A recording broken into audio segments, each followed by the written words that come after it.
Hello, Seekers. Thank you for joining me today. I'm finally going to be playing some Forbidden Lands. This is one of the first games that I became interested in when I first started to learn about tabletop role-playing games. Kernathalis was my first one, but Forbidden Lands was the second game that I found that really made me want to get into this hobby.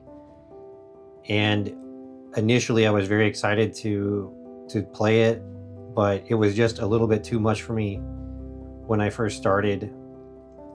And now that I have a little bit more experience with tabletop role-playing games, I'm feeling more prepared to face this large, expansive game that is full of lore and just richness and details. I think I'm going to be able to do it a little bit more justice than if I had tried to play it a few months ago. So we'll see how that goes, but I'm very excited to be playing it. And let's start out by taking a look at my setup here, how I'm going to be playing the game. So here I have my world map, and there's a few things that I have already marked on the world that I will go over when we get into the adventure, but I will be using it. It's not just there for background. And then I have a few aids here that I found on the Solo Gamers Club channel. And you may have actually seen this aid here before if you watched my Broken Shores playthrough, because it's a little bit different version of that aid that I used there. So I'm using this to keep track of time. And I have like a little sticker here that I can move around to mark where we are on the time. And then I have the season here, which is we're going to be in Spring Rise.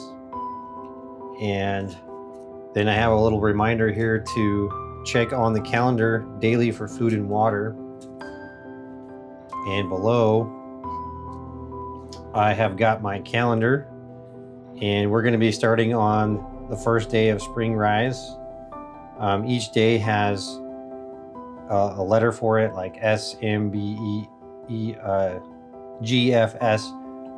I don't actually know what they mean. Oh, okay, here they are right here. There we go. So we're going to be on Earth Day 1 of Spring Rise. And what the note is there is to remind me that when the party has ate and drink, then I will put a check on there to mark that I have done that. So that way I'm going to try not to forget that we need to eat and drink and use up our resources every day. And then of course keeping track of time. And then over here, this is another aid from the Solo Gamers Club. The colors on this are a little bit messed up because I printed it when my printer was running out of ink, but this is a really nice visual aid to help you to see what your characters are doing. So if you have a character who is foraging, you can put them over here and they're foraging. And if you've got one who is making camp, you can put them there. And it allows you to keep track of what you're doing, as well as giving you some little bits of instruction about what each one does as well. So this is really handy, and I enjoy using that. And then I have got a regional map that I will explain more of when we start our adventure, but this regional map shows the area that our adventure is mostly going to be taking place in. And you can see with the one I have ringed here in red, we'll be marking each hex that we travel on in red as we go around. And I can also write some notes on here, which is why I got this more kind of exploded map here. And then over here we've got our playing cards. We have initiative cards. Here I've got a few different aids. This is another custom rule set that I got from the Solo Gamers Club, and it has some different travel rules there. And then I've got some reference sheets here that can come in handy at times. And I will link to these things in the description so you can find them for yourself and use them. And then here's something that is very critical to this playthrough. This is the official solo expansion, but this is an expanded section of solo rules that were written by Matt Kay, who also wrote the rules in the Book of Beasts. But these are some expanded rules that didn't make it into that book. And if you're not aware of it, it really does add a lot of extra things to the game. So we're going to be using that for a lot of our critical daily tables that we're using often, such as weather. And one thing that supplement comes with is the addition of the Explorer class. It also comes with another class or profession, as they call them. And so we're actually going to be playing as an explorer. So I would highly recommend that you get that that supplement if you're going to be playing solo, because it expands on, even if you already have the Book of Beasts, it expands more on that. And then on the subject of the books, here I have the Book of Beasts, which will obviously be using a lot of the extra content there. There's a lot of extra Game Master content as well that we'll be using. It's not just for the solo parts. And then, of course, another thing about the Book of Beasts, there's a lot of talk about it as a solo tool, but the Book of Beasts also has beasts in it. So you get more beasts, and that's always good. And then we'll be using the Game Master's Guide. Now, I've read very little of this other than the tables, just things that we need for random generation. I've tried not to read anything about certain adventures and things like that. Now, we probably won't be using any of those in this particular adventure anyway, because I already have a kind of rough idea of how this adventure is going to be structured, which I'll get into shortly. But I've only read just little bits of this that I need to kind of understand the basic outline of the world. And then, of course, we'll just be using basically tables in here to help us generate, random encounters and things like that. And then, of course, I have the player's handbook for consulting rules and things that we need. And I do also own the Raven's Purge book, but if you have that book, it's very much just extra lore and adventures and things like that. So we won't really be using any of that right now, but it's something that is definitely good to have if you are playing in the kind of the default map, because it's all the adventures are for the default map. So okay, so that's pretty much the setup of what I have. Oh yeah, and I do also have some notes here, which I will put in kind of brief notes for each day as we go, and explain a little bit more about this when we start the adventure there. Now let's introduce the characters. So I have created 2 characters, and I've already gone through the process of doing that for both of them. So if you would like to see how character creation goes, there's really quite a lot of videos on that already on YouTube, and there's quite a lot of Forbidden Lands videos already on YouTube, and even solo ones. But I do hope that when you see the kind of characters and mission that I'm playing, it will be something a little bit unique that maybe hasn't quite been done before. But anyway, so we have here Rab Cloudseeker, who is an explorer. He's an Alderlander, and his pride is that he never loses his way, and his dark secret is that he is looking for a specific site for the Raven Sisters. And he has Path of Navigation, which is something that helps him. He can use willpower to help him with lead the way rolls, and at higher levels you can traverse difficult terrain faster. He's also got Lucky, which is really recommended when playing solo. It could be recommended to have it on every character when you're playing solo, but I actually don't have Lucky on my second character. But anyway, I do have Lucky just to try to help him live a little bit longer, so that we have more of a playthrough to watch in case we get really bad luck right off the bat. Then he's got Pack Rat, which allows him to hold more loot, and being an explorer and kind of a treasure hunter type character, he loves to be able to hold more loot and things like that. And then he also has a mastery that is in a supplement known as Reforged Power, and it gives him the Whip Fighter mastery, which at level 1 basically just gives him another +1 to his bonus, so he would actually have a +3 bonus with his whip. And then the whip here, I'm using the whip stats and mechanics from, it's called Smoke Raven's Armory, I believe. And in Smoke Raven's Armory, there's a really cool thing there where certain weapons are tied to kin. So a whip is actually a kin weapon of Alderlanders, and to use the weapon most effectively, you would have to be an Alderlander, and that allows you to have the disarm and the curved qualities to your weapon. And curved allows you to basically reduce a certain amount of the enemy's armor when they're using a shield parry, and then disarm, of course, allows you to disarm, but if you have that quality, you can disarm. I believe it said that you could disarm on a single success, but I think the way I'm actually going to play it is that you can disarm on a 5 or a 6. And speaking of Reforged Power, that's going to come into play with our Explorer, because his mission, so instead of creating a legend, what I've done is I have kind of created a mission, which is going to be his adventure, and his mission as an explorer is going to be to survey the land. And he's going to be surveying the land in the Harmsmore region. And so his mission is actually to survey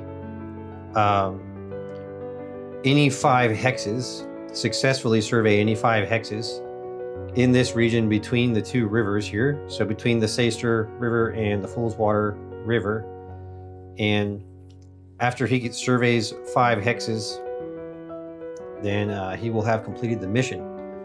And that's going to drive what we're going to be doing in this adventure. So I've created sort of this loose goal of surveying the land, and in Reforged Power we have the rules for doing that, and it's really quite interesting, and to me it's a lot of fun because I love traveling and exploring and just discovering things, and I like the pretty random nature of this.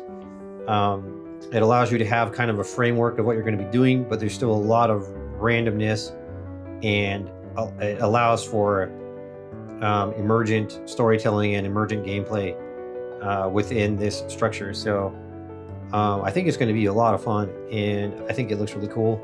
And that is one great thing about Forbidden Lands, is that it is this big sandbox, and you really have a lot of freedom to kind of craft the experience or the adventure how you want, and it really facilitates that. So we will be using this supplement from Reforged Power for surveying. All right, so that's the introduction of Rab, basically an explorer, whip fighter, treasure hunter. And then we have his companion, Deedlit, and Deedlit is a half-elf fighter, and her and Rab actually met. They happened to be delving the same ruin, and they, I guess, connected or bonded over their mutual love of delving and treasure hunting. And even though Deedlit is a fighter, not an explorer or something, but she's also, has an interest in exploring and treasure hunting. So her and Rab found a lot in common as they met delving this ruin. So she has Path of the Shield. So she's quite a defensive fighter. She's not a super aggressive fighter, but she's very tough, and she is well defended, and then she has the defender talent as well. She's also pain resistant, and she is cold-blooded. So if we have to do some a coup de grace, then she's going to be the go-to for that. And she's got a broadsword and a light crossbow, and she is a bit more heavily armored than Rab. Rab only has some studded leather, and of course he has no shield. So, and then she also has a pretty good skill in marksmanship, so she'll probably be, doing a lot of hunting and things like that. And then we've got her her inventory there on the back, and so that is the two characters. We've got an Alderlander explorer, Rab, and a half-elf fighter named Deedlit. And then the mission, a little bit more information about the mission. So Rab, he started from the Hollows because the Hollows is his hometown. So here in the Hollows, Rab traveled up, and along the way, as he was delving a ruin that he came across, that's where he met and ran into Deedlit. And then he offered Deedlit basically a 50-50 split of the reward for this mission, because the town of the Hollows has commissioned Rab to go out and explore, because the blood mist has lifted pretty recently. And so these somewhat more ambitious towns and cities are wanting to send people out to find more resources and, discover things. And the whole profession of exploring has been languishing, of course, during the 300 or 400 years of the blood mist.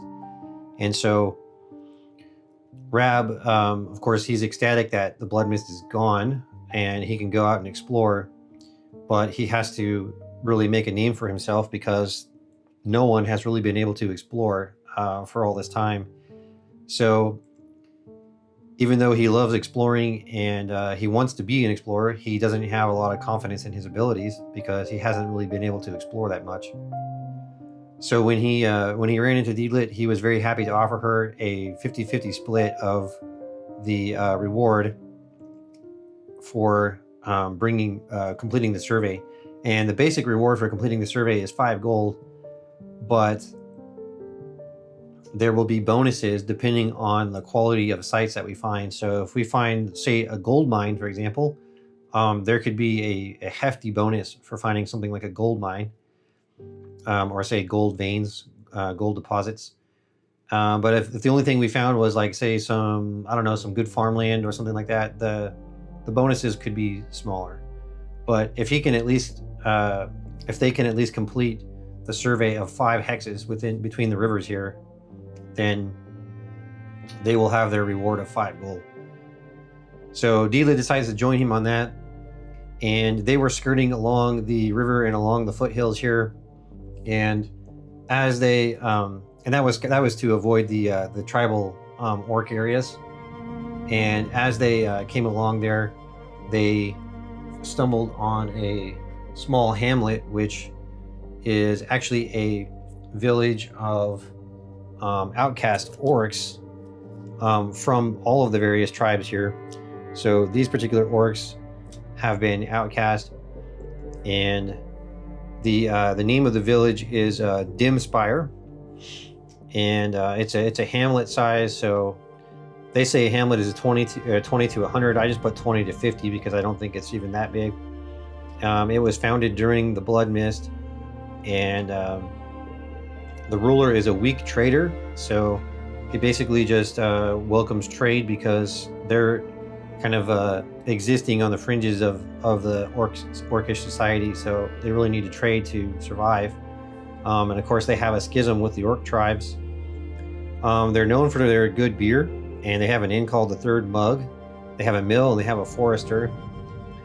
And with the forester, they occasionally give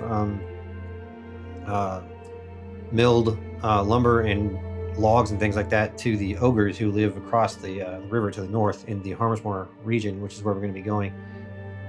So occasionally the ogres will get some things from them. And then there's an old tower in the middle, an old spire, if you will, and that's why the village is named Dim Spire, because it has this old sort of rundown tower in the middle. So that is where our heroes, well, they're not really heroes in Forbidden Lands because everybody is really a sort of a fledgling character who's probably going to go out and adventure and probably going to die because it's a pretty brutal world. But this is where our heroes begin their adventure at the hamlet of Dimspire. So they've had some rest and relaxation after the travel up here, and they are now ready to set out again, and they are going to leave the Dimspire area, and they're going to travel northwest up here into this kind of plains region here across the river.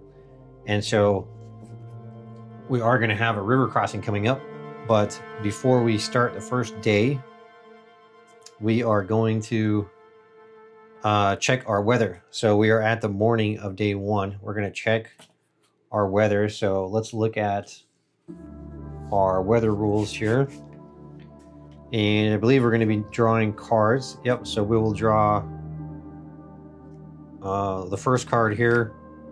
And we've got a 6. So that is going to be a light breeze. So we have really no effect as far as wind. And then as far as rain is concerned,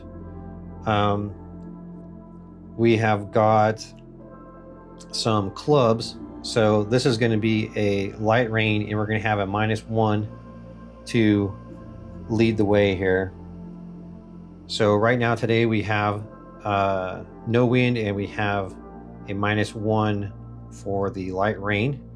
And then we're also going to draw a second card for our temperature. And we've drawn the king. So that is going to mean, so right now we're in spring rise. That's going to mean that the temperature today is cold. We need to roll every quarter day to not become cold if we do not have adequate protection. Okay, so we should roll, we should go ahead and roll for cold now. And we're going to have to roll on endurance. So let's look at our endurance here. So for Rab, he's got an endurance of 1, and then it's also going to be with 4 strength. So that's going to give him a total of 5 dice there. And Rab does have a blanket as well, so he will have a gear bonus of 1. So that's going to be a total of 6 dice. So let's set up his dice here. 4 dice for strength, and 1 dice for his endurance, and 1 gear dice for his blanket.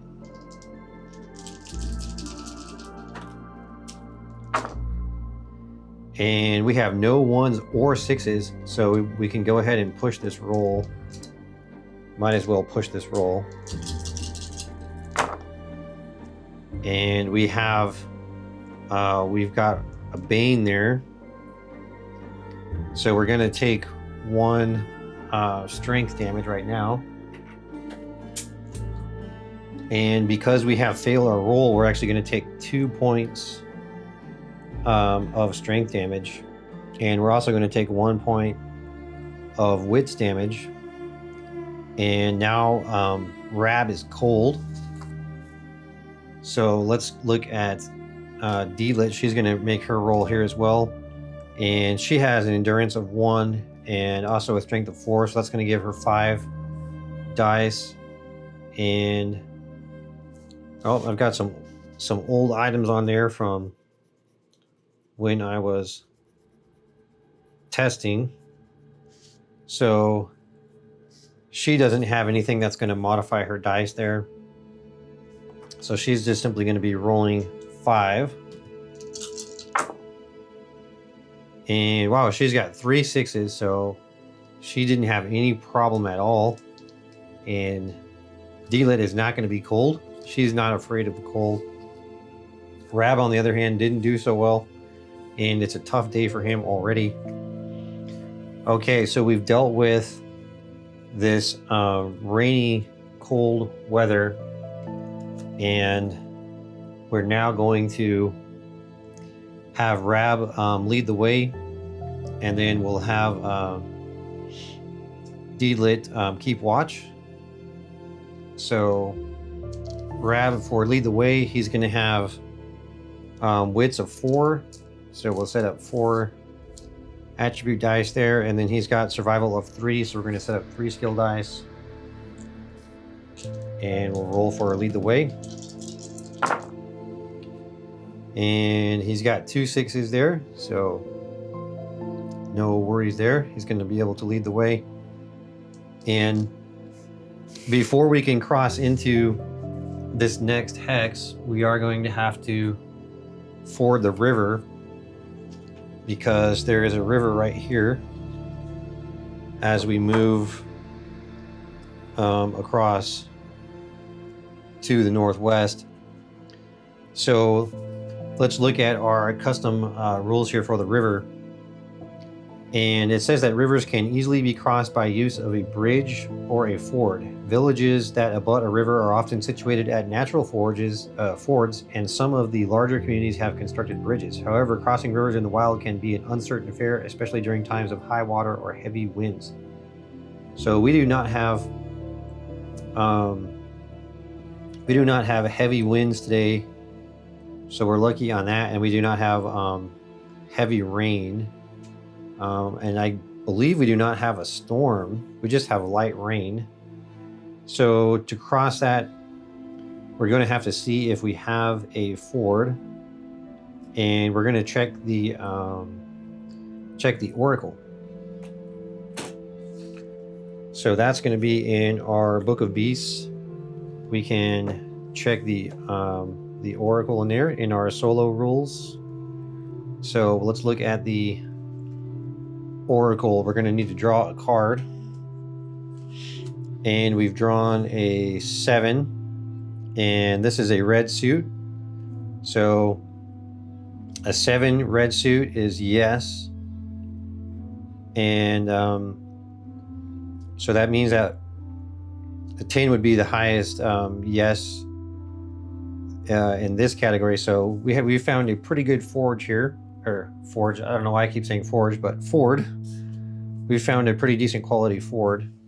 So we will be able to ford the river, which is welcome on a cold, rainy day. And crossing a river at a ford does not reduce a party's hiking distance. However, if the party must swim or wade across, treat the terrain as if you're entering difficult terrain. Okay, so we don't have to swim or wade across. We can just take the ford. So I don't know if we need to do anything else. Nope, I guess we can just simply walk across with the ford there. So we did have a little bit of luck there with our river crossing. The party was able to find a ford. And we have now entered into the next hex here.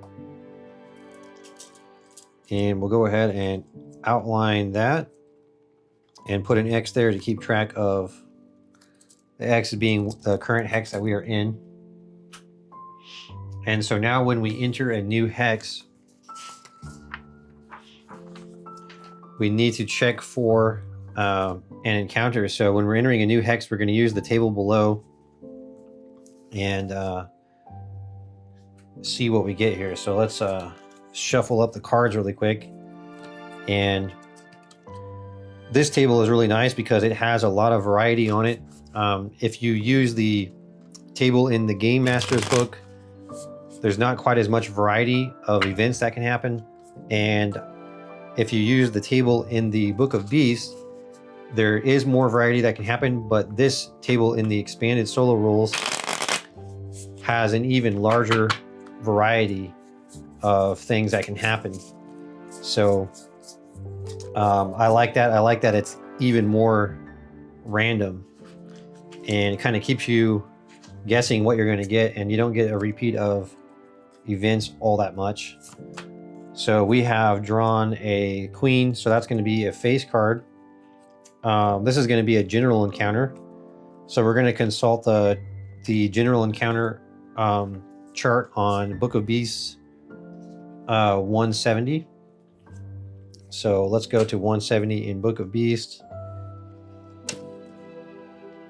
and see what we're going to get on the general encounters here.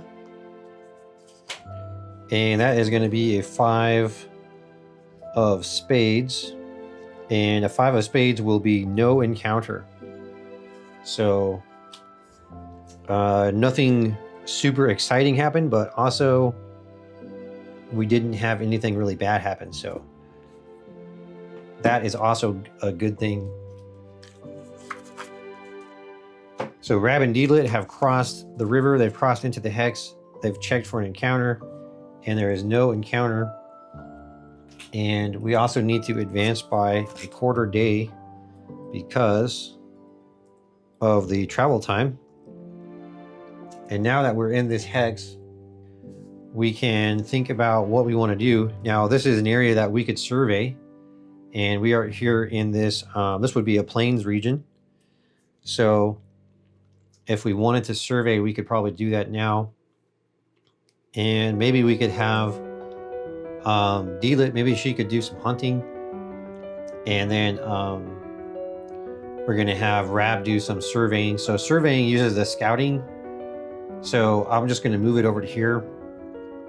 And actually this is, I could actually just write surveying on here with a wet erase marker, so I'll probably do that for the future. But so Rab is going to be surveying, so he's not actually keeping watch, but he is looking for anything interesting that we can find in this hex. So before we do the surveying, we'll start off with Deedlit with her hunting. And I believe in the plains region, you also can get a +1 to hunting. I don't know if that is the rules as written, but I am playing with also the more terrain features here. That is part of the Reforged Power, and pretty sure that in plains you can have a +1 to hunting. Let's see where that's at here. Oh yeah, I missed it on the first page. So you have a -1 to foraging, but you do have a +1 to hunting. So we will just give, I guess we'll give Deedlit an extra attribute dice to represent that. So she's going to have to roll for survival, and that is Rab's sheet, so we're not going to want to look at that one. So Deedlit for survival, she has got a skill of 1, and then her wits is 3, so that's going to be 3 for the attribute, and then the +1, and then the skill of 1. So she's gonna be rolling 5 dice here, and she has succeeded. So she's got 2 successes there. And then now she is going to need to roll marksmanship. Now her marksmanship is 3, so that's going to give her 3 for her skill dice, and then the marksmanship is based on agility, which she has 5, so that's going to give her another attribute dice there. But before we have her shoot at something, we have to find out what we're going to be shooting at. So we're going to need to look at our hunting table here and figure out what kind of prey was Deedlit able to locate. So we've got right here, this is the new hunting table, which is in the expanded solo rules. So we're going to draw a card, and we've got an 8 here, and an 8 is going to be a deer. So a deer, the D0 means that the difficulty is 0, so it's just you don't have a negative or a plus modifier for deer. And the M is 5, it means that the deer has 5 meat. And the P is 3, which means that you get 3 pelts when you're able to successfully hunt a deer. So, and I believe Deedlit is also going to get, she's also going to get a +1 gear bonus for the crossbow. So let's make this roll here. We've got plenty of dice. So hopefully that's enough for us to bag this deer that she finds out in the plains. And yeah, we do have a 6 in there. We just got 1 6, but that's all you need. So she was just able to get the arrow in the right spot to bring this deer down. It was a close one. She nearly missed the shot, but she got it. So we're now going to add 5 portions of deer meat, and we're also going to add 3 deer pelts. So we're going to put deer meat times 5, and then deer pelt times 3. And I'm not entirely sure on the encumbrance of that, but I will calculate that before we start the next episode and take a look at that. But she's probably fairly encumbered right now, and probably what they'll do is they'll go ahead and eat some of that meat for dinner at the end of this day to help with that encumbrance there. Okay, so now Rab is going to be able to do, we're going to be able to do his rolling for the surveying after Deedlit had her successful hunt there. So let's take a look at what Rab needs to do. So now for surveying, you can survey for valuable features of the terrain by spending a quarter day in the same hex and making a scouting roll. And if you're in a water hex, you need to have a boat to survey unless you have the diver talent. So on a failed roll, you have certain mishaps, and then on a success, you will check the survey table, which has many different results. It's a D66 table. And even when you have a success, you always have to roll for a complication as well. Now, it is possible that when you roll for the complication, you end up not getting anything, but you have to do that to see what you get. So let's go ahead and make our roll here.